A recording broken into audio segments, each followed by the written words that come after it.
Listen, history books lied to you.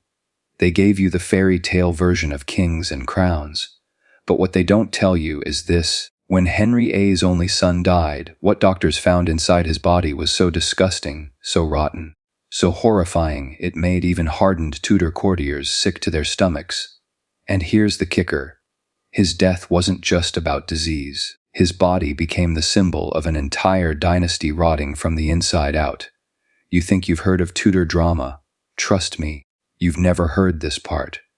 So before we rip open the coffin of the Tudors and show you the nightmare they tried to bury, hit that subscribe button, because once you hear what was inside this boy king's body, you're not going to look at royal history the same way again. In January of 1511, the bells of London rang with a joy rarely heard in Tudor England. The kingdom had its long-awaited heir. Catherine of Aragon had given birth to a son, Henry, Duke of Cornwall, the first legitimate child of Henry VIII. For a brief moment, the Tudor dynasty seemed unshakable. The boy's arrival was celebrated with a magnificence that matched the king's pride. Fireworks were launched, a tournament was staged, and the court consumed a banquet of such excess that foreign ambassadors wrote of its extravagance in awe. The child was the hope of a fragile dynasty, a living symbol that Henry's new line would endure. Yet beneath the glitter of courtly pageantry lay a fragile truth. Infancy in Tudor England was a dangerous passage. Disease, malnutrition, and poor medical understanding claimed countless young lives before their first year. Even in royal nurseries, where wet nurses and physicians watched over the crib, death was a familiar visitor. But for the Tudors, whose very legitimacy rested on a single child's survival, this danger was more than personal tragedy. It was political terror. Within weeks of his christening, the boy grew ill. The precise cause was never recorded with certainty. Some later historians suggested dysentery, a respiratory infection, or the sudden and inexplicable tragedies we now call sudden infant death syndrome. To those who lived through it, the explanations mattered less than the fact that the prince's body began to fail. His skin grew pale, his breathing weak, and in his cradle, the promise of England's future flickered toward extinction. On February 22nd, after just 52 days of life, Henry, Duke of Cornwall, was dead. The bells that had rung in celebration now tolled in mourning. The court plunged into grief so heavy that it carried the weight of doom. For Catherine of Aragon, the devastation was personal and cruel. She had fulfilled her sacred duty as queen only to have the result snatched from her arms. For Henry VIII, it was a wound to pride, to legacy, and to the fragile security of his line. The death of an infant prince in Tudor England was not merely a private sorrow. It reverberated across the continent. Foreign courts whispered that England was cursed, that God disfavored Henry's house, that the Tudor claim, only decades old, was fragile and unstable. For the people who saw the dynasty's survival as their own security, the loss brought unease. In taverns and churches, in whispers and sermons, the boy's death became a dark omen. Death in infancy was tragically common, but in a dynasty born from violence and political upheaval, the symbolism was inescapable. The Tudors had seized the crown through blood, Henry VII at Bosworth, his son through the execution of rivals. And now, in their very nurseries, death returned as if demanding repayment. Some saw it as divine punishment, a reminder that the Tudors had stolen what God had not granted. Others believed it a curse, whispered into the cradle of the first Tudor prince, condemning his line to tragedy. The burial was conducted with solemn formality. The infant's body was placed in Westminster Abbey. Entombed among kings, though, he had barely lived long enough to see the light of day. Yet the emptiness of his cradle remained a political and emotional shadow over the royal household. Henry VIII, still in the early years of his reign, now faced the terrifying possibility that he might never produce a son who survived. That fear grew into obsession. It would shape his marriages, his politics, and the violence of his reign. Catherine bore more children in the years that followed, but each one, except for a single daughter, Mary, died in infancy or was stillborn. Each death reopened the wound first carved by the loss of the Duke of Cornwall. Each small coffin lowered into the earth deepened Henry's desperation for a living son. The shadow of that first death never left him. It festered into frustration, then fury, then into the catastrophic decisions that tore England from Rome and left bodies hanging on the gallows. In this way, the curse of the Duke of Cornwall extended beyond his 52 days of life. His short existence became the seed of dynastic anxiety, a silent reminder of the mortality that no king could command. What began as an infant's death would end, decades later, in broken queens, executed wives, and a kingdom ripped apart by religious violence. The tiny corpse of Henry's firstborn lay cold in Westminster. Around him, the weight of a dynasty pressed forward, searching for survival, clawing toward permanence, even as death seemed determined to strike again and again. The boy had no chance to rule, no chance to grow. Yet in death, he shaped the reign of a king and cursed the bloodline that carried his name. In 1519, amid the political uncertainties of the Tudor court, Henry VIII fathered a son outside the sanctity of marriage. The boy was named Henry Fitzroy, son of the king. Though illegitimate, his existence brought a strange comfort to his father, for in him, Henry saw proof that his bloodline could produce healthy sons. Fitzroy was the child the king's marriage to Catherine of Aragon had not yet granted him, a boy strong enough to live, intelligent enough to impress, and handsome enough to be celebrated as a mirror of his father's youth. From early childhood, Fitzroy thrived. He was showered with honors unusual for a bastard. At the age of 6, he was created Duke of Richmond and Somerset, titles so elevated they shocked many at court. By adolescence, he was given the trappings of near royalty, a great household of his own, lands, wealth, and education fit for a prince. To the courtiers who observed him, Fitzroy looked less like a discarded son and more like a potential heir in waiting. This possibility carried weight far beyond the boy himself. The Tudor dynasty rested on fragile foundations. Henry VIII's legitimate children had not survived. His only living daughter, Mary, was considered a weak link in a patriarchal world that distrusted female rule. Thus, Fitzroy's existence whispered of an alternative path, that even an illegitimate son, if legitimized by parliamentary act, might preserve the dynasty. Foreign ambassadors noted his promise. Chroniclers recorded his vigor and charm. He was said to share his father's quick wit and commanding presence. As he approached manhood, some imagined him not merely as a duke, but as the one who might wear the crown itself. To Henry VIII, ever desperate for a male heir, Fitzroy's potential shone like a beacon against the darkness of repeated infant deaths. Yet fate, as always in the Tudor household, was merciless. By 1536, Fitzroy was 17 years old and newly married to Mary Howard, daughter of the powerful Norfolk family. He should have been standing at the threshold of adult power, prepared to enter the political stage. Instead, his health collapsed with terrifying speed.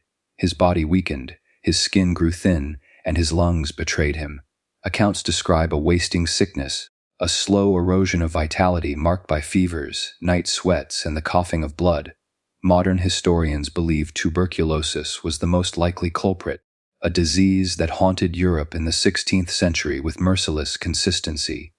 To those who watched, however, the signs looked more sinister. A boy so promising, so recently raised, struck down at the very moment he came of age. Whispers spread that poison had done the work. In a court where enemies thrived, where plots grew like weeds, such suspicions found fertile ground. He lingered only a short while. Within months, Henry Fitzroy was dead. He had not lived to see his 18th birthday. For Henry VIII, the loss was more than a father's grief. It was a dynastic wound. His illegitimate son, once imagined as a possible safeguard for the Tudor throne, was gone. The dynasty's curse had claimed another youth, another potential heir. The manner of Fitzroy's death left scars in the political imagination. He was young, married, and by all accounts vigorous before his decline. That sudden fall inspired endless speculation. Some whispered that he had been eliminated to prevent his claim to power, a victim of factions at court. Others believed divine punishment had struck once again, extinguishing the illegitimate hope to remind Henry VIII that legitimacy could not be forged by will alone. His widow Mary Howard was left childless. His titles dissolved back into the crown. The dream of Fitzroy as king evaporated in his coffin. He was buried quietly, without the state funeral a legitimate prince might have received. His life, once celebrated, ended in a hush of scandal and unease, but the consequences of his death echoed loudly. That same year Catherine of Aragon died and Anne Boleyn was executed. England's succession crisis deepened into chaos. With Fitzroy gone, there was no male heir of any kind, legitimate or otherwise. Henry VIII's desperation sharpened into fury, driving him to remarry again and again in his hunt for a son who could survive. The shadow of Fitzroy's wasted body haunted each of those unions. In life, Fitzroy had symbolized possibility, the idea that the Tudor line could endure, even through illegitimacy. In death, he symbolized the fragility of that line, the inescapable decay that seemed to stalk Henry's blood. The dynasty's hope, once embodied in a healthy boy, lay rotting in the grave before manhood. The bastard duke's demise confirmed what many whispered since the death of the firstborn Duke of Cornwall, that the Tudors were cursed in their heirs. No cradle was safe, no promise secure, no son destined to outlive the shadow of mortality. By the final years of his reign, Henry VIII was a shadow of the golden prince he had once been. In his youth, he had dazzled Europe, tall, athletic, and radiant with vitality. He was a king of tournaments, music, and excess, yet the decades of war, gluttony, and relentless pursuit of heirs carved away at that image. His body swelled grotesquely, his face grew mottled. His legs, once strong in jousting armor, became weak and ulcerated. By the 1540s he was less monarch than prisoner of his own flesh. The wounds on his legs defined his decline. Repeated injuries from tournaments left him with deep ulcers that refused to heal. Infection gnawed at his flesh. The stench was said to fill entire chambers, forcing courtiers to mask their revulsion. Physicians applied poultices, bandages, and ointments, but the sores festered, oozing and corrupt. Each step brought agony, until even walking required mechanical assistance. The once vigorous king had to be carried in contraptions designed to lift his enormous frame. Obesity compounded the decay. Henry's appetite remained monstrous. Capon's venison-rich pies, endless banquets washed down with all and wine. His girth grew so massive that his waist was reported at over 50 inches. Breathing became labored, his heart strained, and diabetes, like symptoms, likely hastened the breakdown of his body. With every passing year, the king who once inspired awe became a grotesque reminder of mortality. Yet to speak of his weakness was treasonous. Courtiers dared not remark on his condition. Fear kept mouths closed. The king remained terrifying even in decay, his temper violent, his paranoia sharpened by illness. Servants whispered, but only in secret, that their ruler's body had turned against him. To Henry himself, denial replaced acceptance. He continued to present himself as the master of fate, even as his own flesh rotted. By 1546, death's shadow could no longer be ignored. His ulcers deepened, his breathing worsened. Gout, fever, and likely kidney disease consumed his strength. He remained secluded in his chambers, hidden from the eyes of the court, attended only by physicians and trusted servants. Prayers were ordered for his soul, even before he had drawn his last breath. A sign to the observant that the end was near. The king's mind remained sharp enough to dictate wills and prepare succession. Yet in his final days, even that power faltered. He lay swollen and immobile, his skin discolored, his body failing organ by organ. Clergymen were cautious in offering him last rites, for to speak too clearly of his impending death might provoke his fury. In Tudor England, a monarch's death was not simply a private matter, it was a national crisis. Until his last breath, Henry VIII was treated as if he might rise again. On January 28, 1547, the inevitable came. Henry VIII died in his bed at Whitehall Palace. The courtiers present recorded the moment with careful words, avoiding descriptions of weakness. He was remembered in official proclamations as a glorious monarch who passed with dignity. Yet the truth lay in the silence that followed, a silence filled with fear, relief, and the sickly odor of decay. His coffin was sealed quickly, but even in death his body refused to submit to dignity. The decomposition of a man so bloated, so diseased, advanced at alarming speed. Within days, gases swelled his corpse. Contemporary reports, whispered at court, claimed that the coffin leaked fluids. One chronicler wrote that his body burst, spilling corruption onto the floor. Whether embellished or not, The tale reflected the revulsion his death inspired, a fittingly grotesque end for a king whose reign left England scarred by blood and betrayal. The symbolism was inescapable. Henry VIII had once been the embodiment of absolute power, feared by nobles, adored by subjects, and courted by foreign powers. Yet in the end, his flesh turned to poison, his body to rot, his memory to stench. No crown could protect him from the mortality that claimed peasants and kings alike. His body's collapse became a metaphor for the dynasty he built, magnificent in appearance, but rotting within. Buried at St. George's Chapel in Windsor, alongside Jane Seymour, the only wife who gave him a legitimate son, Henry lay entombed as England moved on. But the whispers of his final days never faded. To those who had smelled the decay, who had seen the swelling, who had heard the rumors of bursting flesh, the memory of his corpse lingered longer than any sermon of his greatness.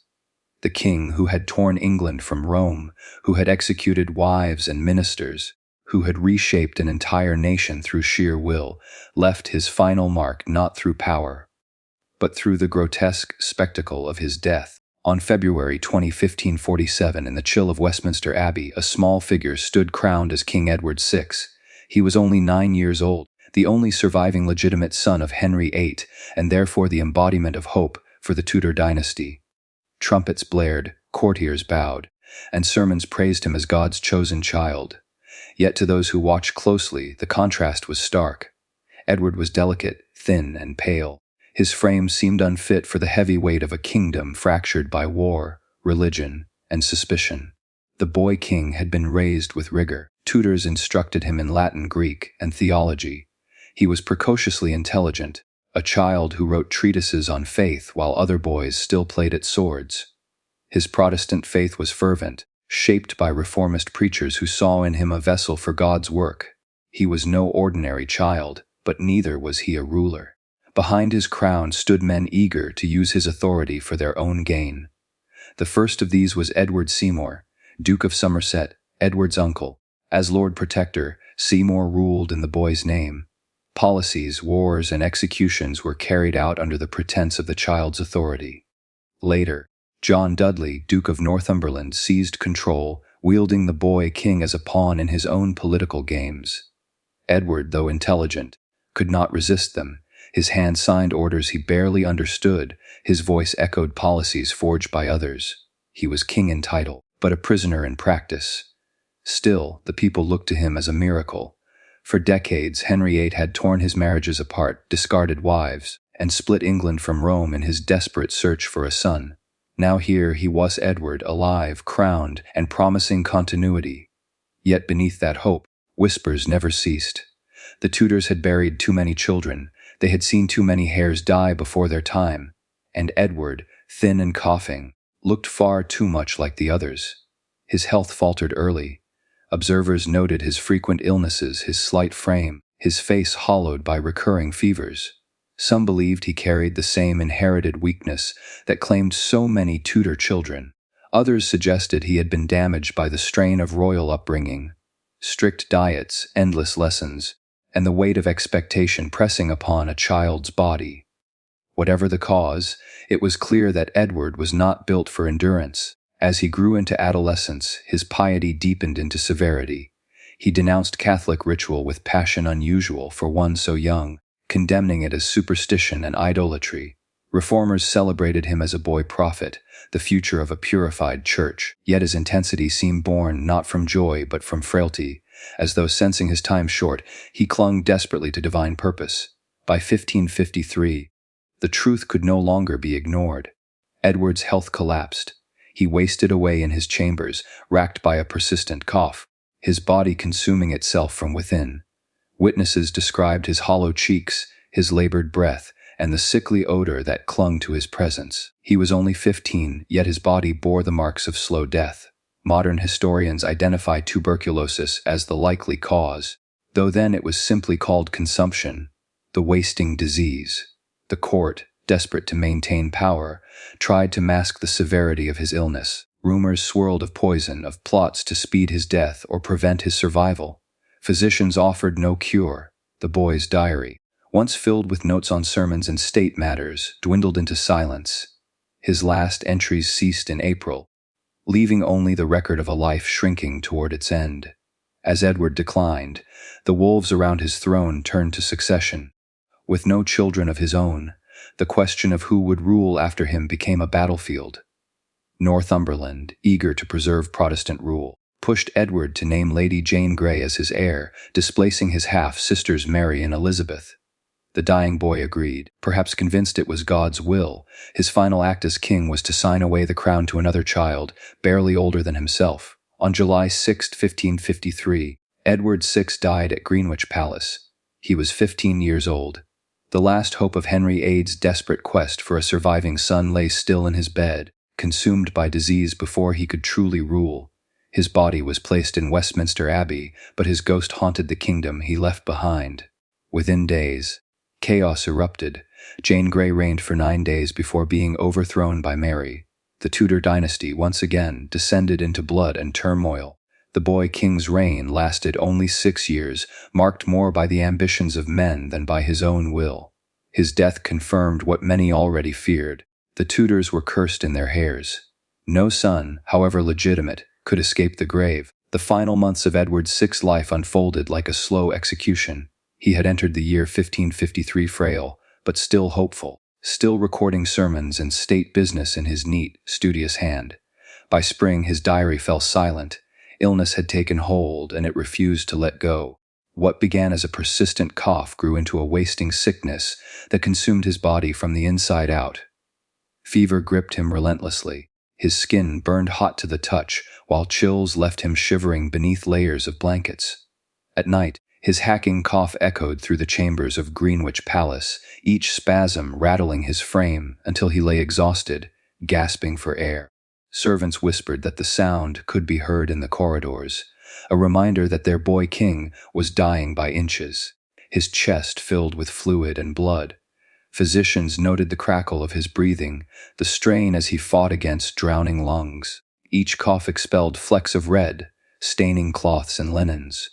The once bright face of England's future turned hollow and skeletal, the bones pressing through his pale skin. His eyes grew sunken, his lips cracked from constant fever. To those who attended him, the transformation was shocking. The boy who had once looked like a scholar king now resembled a figure already half in the grave. His legs swelled grotesquely, a symptom of the disease ravaging him. The edema left him unable to stand or walk. Once seated on a throne, he could no longer rise from his own bed. The swelling distorted his body, giving him a bloated, unnatural appearance. Servants had to carry him when he wished to be moved, though even the act of shifting caused pain. Doctors were summoned, but their knowledge was powerless. They applied poultices, bled him, prayed over him, and offered concoctions of herbs. None of it slowed the advance of the sickness. Some whispered that poison had struck him down, that he had been murdered to clear the way for rival claimants. But the truth was more pitiless. The boy was simply dying of disease, his frail frame unable to resist the wasting force of tuberculosis. The court trembled. A monarch's death was not merely personal loss but national crisis. Rumors of his decline spread quickly, though officials tried to conceal the severity. Ambassadors wrote of a king beyond recovery. Inside the palace, chaplains recited endless prayers, but their words fell against a wall of suffering. Edward's body was already betraying him, turning inward to rot while he still breathed. For Edward, the torment was not only physical. He was deeply devout, steeped in Protestant belief. His short reign had been marked by an almost fanatical drive to purge Catholic ritual from England. Now, in his sickness, he clung to prayer and scripture, desperate for meaning in his decline. Those around him recorded that he bore his suffering with patience, as though determined to offer his agony to God. Yet his silence, his fading strength, spoke louder than any sermon. By June he was skeletal. Witnesses described a figure so thin that the outline of his bones pressed visibly against his skin. His voice, once sharp and articulate, fell into whispers. Breathing became shallow, ragged, punctuated by violent fits of coughing that left him choking in blood. His body wasted faster than the kingdom could prepare for what came next.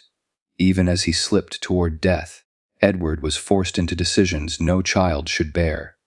Under the pressure of John Dudley, Duke of Northumberland. He signed the device for the succession, excluding his half-sisters Mary and Elizabeth in favor of Lady Jane Grey. It was his last political act, the hand of a dying boy, guided by the will of powerful men.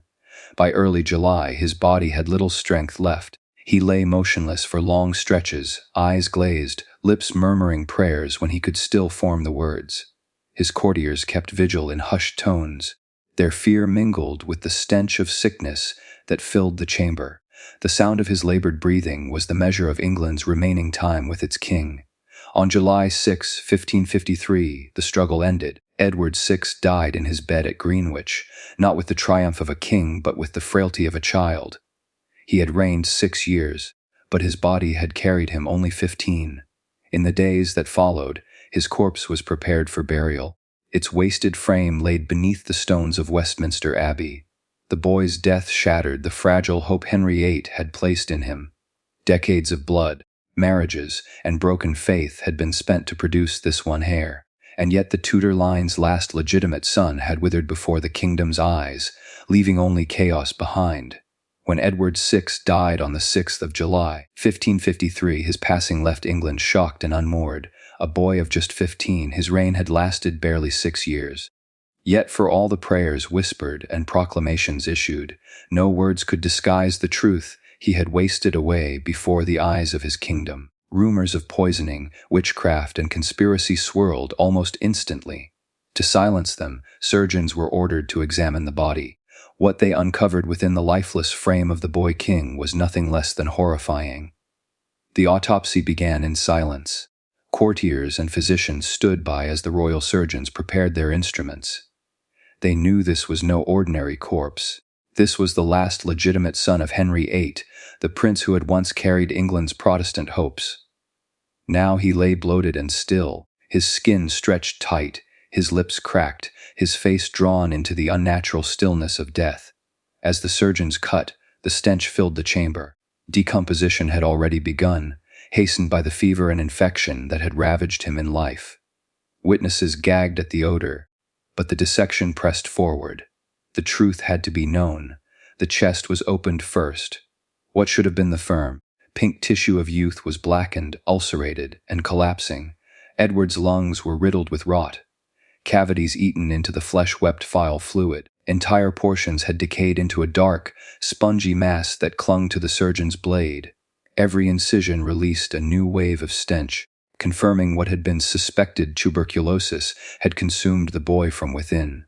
Blood clots filled the bronchi, congealed evidence of the long, rattling coughs that had shaken him nightly. The lungs bore ulcers so large and deep that air could never have filled them properly. He had been suffocating for weeks, drowning in his own fluids. The heart, though still formed, bore the strain of disease. Swollen vessels and congested chambers suggested the immense burden placed upon it as it labored to push oxygen through ruined lungs. It was the heart of a child forced to bear the suffering of an old man. When the abdominal cavity was opened, further horrors emerged. The intestines were inflamed, marked with signs of secondary infection. The liver appeared congested, reflecting the strain of chronic illness. His kidneys, too, were pale and scarred. It was not merely his lungs that had betrayed him. Edward's whole body had been collapsing, every organ slowly poisoned by infection and malnutrition. His legs, swollen grotesquely in life, showed clear evidence of edema. Fluid pooled in the tissues, explaining the unnatural swelling that had left him unable to stand. What the courtiers had whispered about, his bloated, misshapen frame, was confirmed in death. The surgeons recorded what they saw with grim finality. The boy king had not been poisoned. He had not been struck down by sorcery or plots. His death was the inevitable conclusion of relentless disease. Tuberculosis, advanced and merciless, had hollowed him out from the inside until nothing remained but ruin. For those who attended the autopsy, the vision was unforgettable. The promise of the Tudor line, the carefully guarded hope of Henry VIII, lay disintegrating on the surgeon's table. The empire Henry had torn apart families and kingdoms to secure was betrayed not by rebels or assassins, but by the rotting flesh of his only son. Outside the chamber, the court still spun its fictions. They spoke of God's will, of destiny, of succession. But within that grim room, no illusion could hold. The surgeons saw what power could not hide the truth of mortality, even in kings. The records suggest the stench lingered long after the body was closed again. Linen soaked in spices and strong perfumes was wrapped around the remains, but even the richest fragrances could not disguise the decay. Edward's coffin was sealed quickly, as though to entomb not only his body, but the memory of what had been seen. In the silence that followed, one realization echoed. This boy had been England's last clear hope for a legitimate Tudor son. Henry VIII had sacrificed wives, friends, and his very soul for this fragile heir. Yet inside Edward's chest, rot had won the final battle. His life, his reign, his dynasty, all undone by decay. Edward VI was buried in Westminster Abbey beside his grandfather, Henry VIII. But those who had seen inside his body never forgot. They carried with them the image of lungs turned black, of organs collapsing, of a boy consumed before his time. The autopsy was more than medical examination. It was revelation. The Tudor dream had not merely ended with Edward's last breath. It ended here, in the stink of infection, in the sight of blackened lungs, in the quiet acknowledgement that the great dynasty of Henry VIII had withered into dust and ruin. Edward VI's funeral, held in August 1553, was a quiet affair, stripped of the grandeur that had accompanied the burials of kings before him. Less than a month had passed since his death, yet already his memory seemed to be fading from the center of power. His father, Henry VIII, had been laid to rest in Windsor, entombed in St. George's Chapel, a place of majesty and spectacle. Edward, by contrast, was carried to Westminster Abbey and lowered into a simple vault beneath the pavement of the choir, with no great monument raised above him. It was an extraordinary contrast. Henry VIII had torn apart England's faith, its families, and its very identity in pursuit of a male heir. Edward was that heir, the embodiment of his father's desperate struggle. And yet, when the boy king was buried, the dynasty's promise ended in silence. The service itself bore a Protestant character, reflecting Edward's strict devotion to reform. Latin prayers were absent, replaced by English readings. No Catholic masses were offered for his soul, for the boy king himself had ordered in life that such rituals be rejected. To those loyal to the old faith, this absence was not piety but betrayal. To Edward's Protestant supporters, it was a final act of fidelity to the truth he believed in. Yet whatever dignity his Protestant funeral gave him, it was restrained, modest, and small. There was no carved effigy to capture his likeness, no towering tomb to proclaim his kingship. His coffin was lowered into the earth quietly, marked only by the prayers of those present. In a monarchy that thrived on spectacle, Edward's farewell felt subdued, as though England itself was hesitant to claim him in death. This anonymity became his legacy. For centuries, visitors to Westminster Abbey could walk across the stone floors without realizing they were treading above the body of a king. Unlike his half-sisters, Mary and Elizabeth, who both secured prominent tombs, Edward's resting place was almost invisible. The boy who had carried England's hopes was hidden in plain sight, his grave swallowed by the stones. There were whispers even then that his burial reflected a kind of unease. Edward had been a devout Protestant, but his death cleared the path for Mary, his Catholic half-sister, to seize the throne. Her reign began almost immediately after his funeral. To her supporters, Edward was not a martyr of reform, but a symbol of heresy. There was little incentive to exalt his memory. The plainness of his grave suited those who would rather forget his place in history. And so, the boy king who had once commanded the prayers of the kingdom was left with nothing but obscurity. Generations passed, while Henry VIII's monstrous bulk and legend still drew fascination, and Elizabeth I's grand tomb became a site of pilgrimage. Edward's body remained beneath a simple stone, unnamed and unnoticed. His short reign, his fragile health, and his quiet burial condemned him to be the least remembered of the Tudor monarchs. The silence of his grave speaks volumes. It is a silence about the futility of his father's sacrifices, about the fragility of power when embodied in the weak flesh of a child. It is also a silence about the speed with which history can turn, erasing a king who, in life, seemed to carry the destiny of a nation. Occasionally, Antiquarians in later centuries sought to identify the exact site of Edward's resting place. Records confirmed that he lay beneath the choir of the abbey, but no monument was ever raised to guide the pilgrim's eye. His body became part of the fabric of the floor itself, hidden under the feet of worshippers who never knew they were passing over a king. Even the words carved for others were denied him. No inscription told of his youth, his piety, or his suffering. No epitaph mourned his early death. He was, in the most literal sense, a king erased. The anonymity of Edward's grave stands as a chilling metaphor. He had been the prize for which Henry VIII destroyed wives and friends, the fragile heir for whom so much blood was spilled. Yet in the end, he left nothing behind, not even a tombstone. A dynasty's promise had shriveled into dust and shadow. What remains today is not the grandeur of a monument, but the echo of absence. To stand in Westminster Abbey, to walk across the stone floor of the choir, is to step unknowingly over a silent vault. Beneath lies Edward VI, the boy king, unmarked and unnamed. His story survives in chronicles and history books, but his body lies forgotten, sealed away from sight and memory. In that silence, there is horror. Horror not of bloodshed or execution, but of erasure, a monarch once prayed for by thousands, buried as though he were no more than a shadow. When Edward VI died in July 1553, England faced a question that had haunted the Tudor dynasty from the beginning: who would inherit the crown? By law, the throne should have passed to his half-sister Mary, the daughter of Henry VIII and Catherine of Aragon. Yet Edward, shaped by reformist zeal, refused to allow the Catholic princess to undo the Protestant faith he had guarded. On his deathbed, he named Lady Jane Grey, his cousin, as his successor. Jane was 17 years old, slight in frame, and deeply pious. She had not sought the throne. Instead, she had been placed there by men more powerful than herself.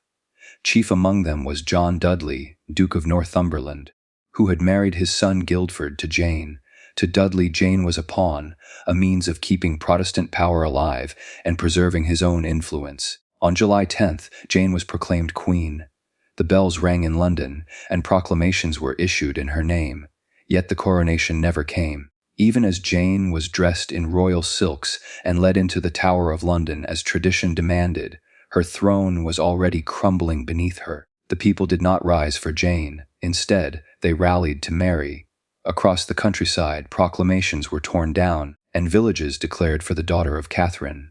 Mary's claim, rooted in Henry VIII's bloodline, was too strong to be denied.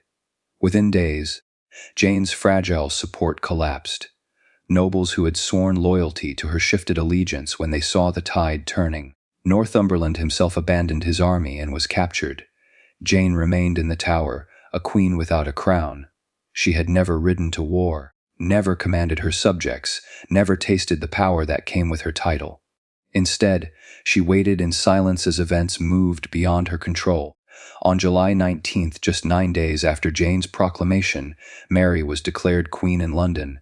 The bells rang again, this time for the daughter of Henry VIII. Crowds cheered, celebrating the victory of blood and legitimacy over manipulation. Jane, meanwhile, became nothing more than a prisoner. At first, Mary showed mercy. She recognized Jane as a victim manipulated by ambitious men. The young girl was interrogated but spared execution. For a time, it seemed she might live out her days in quiet confinement. But rebellion soon changed everything. In early 1554, Thomas Wyatt led an uprising against Mary's marriage to Philip of Spain. Though Jane and her husband played no part in the conspiracy, their names remained dangerous symbols for Protestant resistance. Mary's advisors pressed her. As long as Jane lived, she would be a threat. The Queen relented. Lady Jane Grey, the child who had been queen for 9 days, was condemned to die. The sentence was carried out on February 12, 1554. That morning, Jane was led from her cell in the Tower. Accounts describe her as pale but composed, her hands trembling as she clutched a prayer book. The scaffold had been built on Tower Green, where private executions were held. Her husband, Guildford Dudley, had been executed earlier that day on Tower Hill. His body was carried past her window on the way to burial. Jane saw the cart and knew her own death was moments away. On the scaffold, she spoke briefly. She declared that she died a true Christian woman, and though she admitted to breaking the law by claiming the throne, she insisted she had acted without malice. Then, kneeling, she tied the blindfold herself. The final moments were marked by desperation. Unable to find the block with her hands, she cried out, "What shall I do? Where is it?" A bystander guided her, placing her hand upon the cold wood. She laid down her head. The axe fell. Lady Jane Grey was 17 years old. Her reign had lasted only 9 days. In death, she became a symbol not of sovereignty, but of fragility. The victim of ambition, faith, and betrayal, her body was buried within the Tower grounds. No royal tomb, no marble monument marked her passing. Instead, she faded into legend, remembered as the 9-day Queen, a warning of how quickly crowns turn into curses. The story of Jane's rise and fall haunted England for generations. To Protestants, she became a martyr of faith. To others, she was a cautionary tale of political manipulation and the cruelty of power. But all agreed on one truth: her reign was brief, her death brutal, and her life a tragedy carved into Tudor history. When Mary Tudor ascended the throne in July 1553, the crowds celebrated. She was the daughter of Henry VIII and Catherine of Aragon, the first woman to be crowned Queen of England in her own right. To many, her accession represented legitimacy after years of turmoil. But Mary carried with her not only the weight of the crown, but also a mission to restore England to the Catholic faith. Edward VI's reforms had pushed the kingdom into a Protestant future, erasing centuries of tradition. Mary, devoutly Catholic and hardened by years of humiliation under her father and brother, believed she had been placed on the throne to undo this heresy. The daughter of Catherine, she saw herself as God's instrument of redemption. Her first measures were political. Parliament repealed Protestant laws, Latin Mass returned, and papal authority was quietly restored. But legislation alone could not cleanse what Mary saw as heresy. Souls had to be brought back to the true church, and those who resisted had to be punished. The machinery of persecution began in earnest in 1555. Under the revived laws against heresy, Protestants who refused to recant were condemned to die by fire. Burning at the stake was chosen deliberately. A punishment meant not only to kill the body, but to terrify the living. The condemned were paraded before crowds chained to wooden posts and surrounded by bundles of dry faggots. As the flames rose, their screams filled the air, a dreadful warning to all who dared defy the Queen's faith. The executions were public, staged in marketplaces and churchyards. Men, women, and even the elderly were consumed in front of their neighbors. The smell of burning flesh clung to the towns where they died, embedding the terror into daily life. Among the most famous victims were Hugh Latimer and Nicholas Ridley, bishops of the Protestant Church executed together in Oxford. As the flames rose, Latimer called out words remembered for centuries: "Be of good comfort, Master Ridley, and play the man. We shall this day light such a candle, by God's grace in England, as I trust shall never be put out." Their deaths, meant as a warning, instead became a rallying cry for Protestant memory. Thomas Cranmer, the former Archbishop of Canterbury, suffered an equally gruesome fate. After months of imprisonment, he was forced to watch Latimer and Ridley burn before his own execution followed. At first, he recanted, signing papers to renounce Protestantism, but on the day of his death, he publicly rejected the recantations, declaring them false. Then, as the fire consumed him, he thrust his right hand, the hand that had signed the papers, into the flames first, so that it would burn away in punishment. His body followed, his cries echoing across Oxford. These executions became relentless. Over the course of Mary's reign, nearly 300 people were burned at the stake. Some were high-ranking clerics, others were simple men and women, farmers, artisans, and even mothers with children. Few were spared. The purpose was not only to punish but to instill fear, to break the back of Protestant resistance. But the fires produced unintended consequences. Instead of restoring Catholic unity, they generated disgust and horror. Crowds that gathered to watch were shaken by the cruelty. Chroniclers recorded the tears of onlookers, the visible anguish as entire families were torn apart. The more bodies burned, the more Mary's reputation darkened. Mary believed she was saving souls from eternal damnation. She called it mercy, to destroy the body so that the spirit might yet be spared from heresy. But to her people, the fires became symbols of cruelty. The queen who had once been hailed as legitimate now became feared as Bloody Mary. The cruelty of her policy left scars far deeper than she imagined. When she died in 1558, her dream of a Catholic England died with her. Within months, Elizabeth I reversed her sister's course, restoring Protestantism once more. The fires, intended as instruments of salvation, had instead ensured Protestant determination.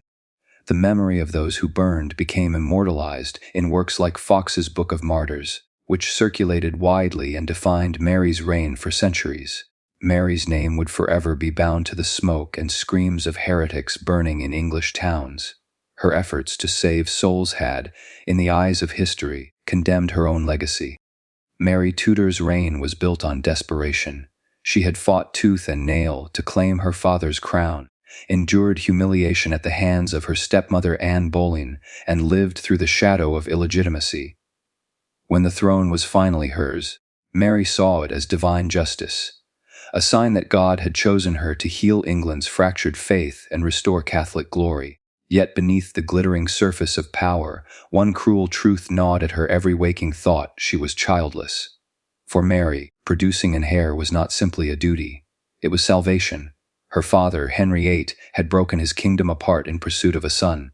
Now Mary, his firstborn, bore the crushing weight of rebuilding the dynasty he had gambled everything to create. Her marriage to Philip of Spain was supposed to secure this future. When she walked down the aisle in Winchester Cathedral in 1554, the bells rang with hope. Courtiers whispered of swelling bellies, royal nurseries, and a new Tudor prince who would unite England with Catholic Spain. The early signs seemed promising. Mary's body swelled, her menstrual cycles stopped, and her physicians congratulated her on what they believed was pregnancy. News spread across Europe. Envoys wrote of the Queen's glowing health, and prayers for a safe delivery echoed in churches. For months, London prepared for the arrival of a royal child. Baby clothes were stitched, cradles carved, and plans drawn for magnificent christenings. But as the months dragged on, something was wrong. Mary's belly grew, yet no child quickened in her womb. Physicians insisted she was still pregnant, perhaps carrying high, perhaps delayed. But then, one morning, the swelling began to fade. Her belly deflated. No baby came. Her supposed pregnancy dissolved into whispers of shame. The court was uneasy. Rumors spread like rot through the palaces of England. Some whispered that God was punishing Mary for the rivers of blood she had spilled in her campaign against Protestant heresy. Others muttered that Philip of Spain had cursed her, abandoning her for younger, more fertile brides abroad. Still others, in darker corners, spoke of witchcraft, of barren spells cast upon the Queen. Whatever the cause, the truth was inescapable. Mary Tudor, God's anointed queen, could not produce an heir. The humiliation cut her deeply. When she believed herself pregnant again a few years later, she clung to hope with trembling fingers. Once more her body swelled, once more her doctors promised life. But again, no child came. What she carried was not new life, but sickness, tumors swelling in her belly, a phantom pregnancy born of disease rather than promise. The Queen withdrew into despair. Her marriage, never warm, grew colder. Philip spent more time abroad, leaving her to rule alone. She was mocked by her enemies, pitied by her allies, and whispered about by her own people. The fires she had lit across England, burning Protestants alive in her quest to purify the land, had already blackened her legacy. Now her empty womb sealed her fate. Mary's body began to betray her in other ways. She grew frail, her skin pale, her stomach distended not with life but with sickness. She shuffled through her chambers, clutching her rosary, praying for deliverance. Yet heaven was silent. Her enemies called her Bloody Mary.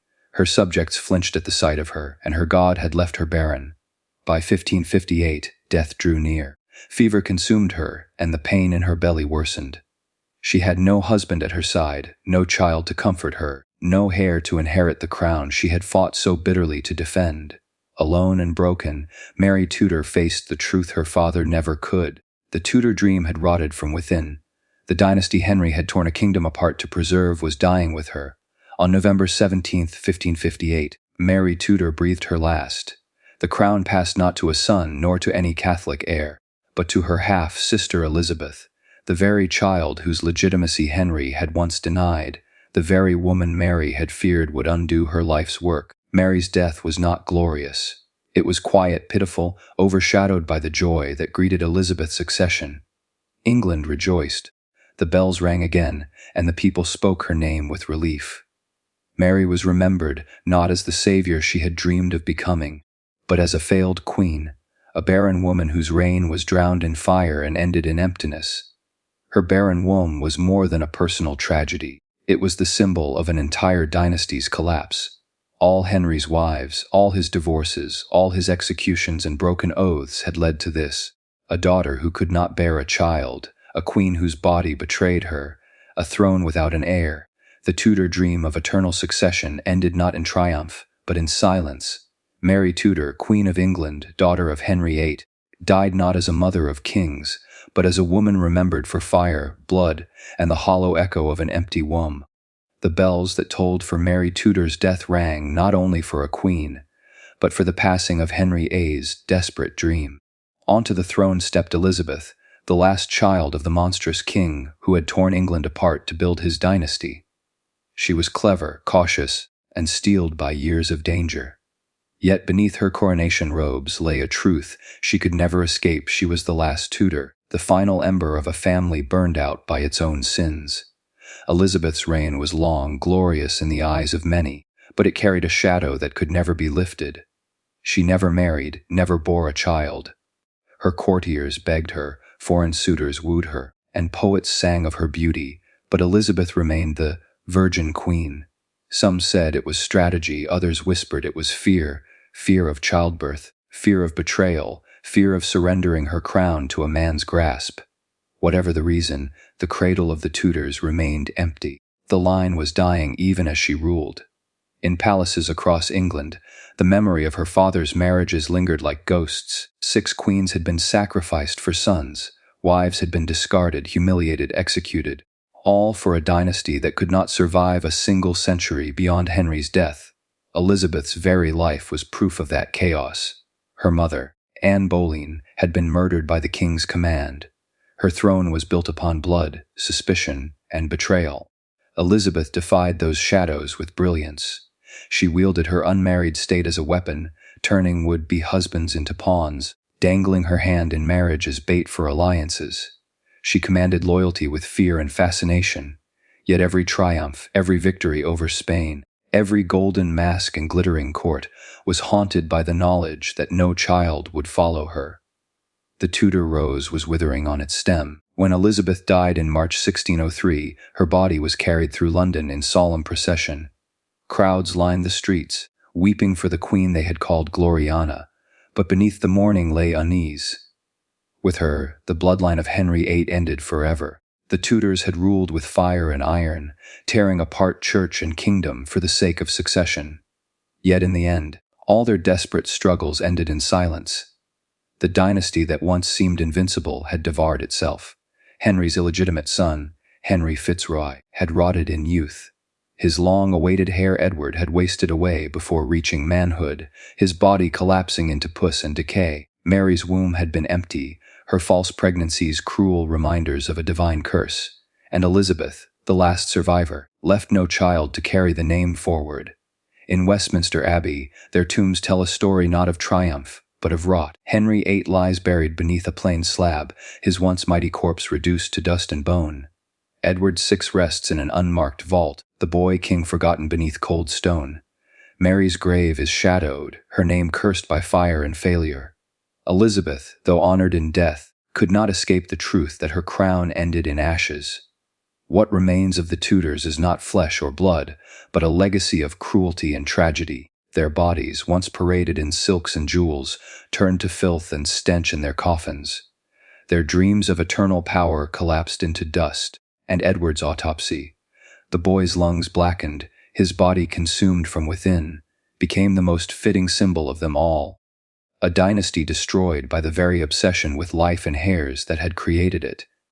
The Tudors had clawed their way to the throne through bloodshed, betrayal, and fire. They had reshaped religion, toppled kingdoms, and broken families, all in pursuit of a future that never came. And when the last Tudor closed her eyes, all that remained was decay in vaults and tombs, the silence of graves, and the echo of sins that no crown could hide. A line that had once been feared, worshipped, and drenched in glory left behind nothing but ashes.